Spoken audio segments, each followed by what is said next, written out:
একটি বর্গক্ষেত্রের ক্ষেত্রফল 1600 বর্গমিটার, এর পরিসীমা কত? আমাদের মনে রাখতে হবে বর্গক্ষেত্রের পরিসীমার সূত্র হচ্ছে 2 ইন্টু বাহু যোগ বাহু। এটা হচ্ছে বর্গক্ষেত্রের পরিসীমা।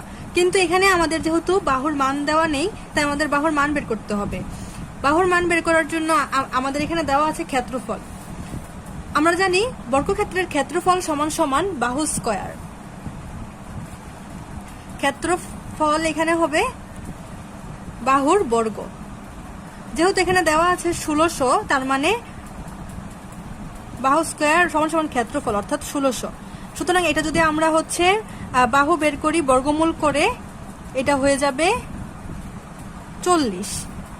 এখন আমরা বাহুর মান যদি এই সূত্রে বসিয়ে ফেলি, তাহলে আমরা হচ্ছে এর মান পেয়ে যাব, অর্থাৎ পরিসীমা সমান সমান 2 ইন্টু 40 যোগ 40, 2 ইন্টু 80।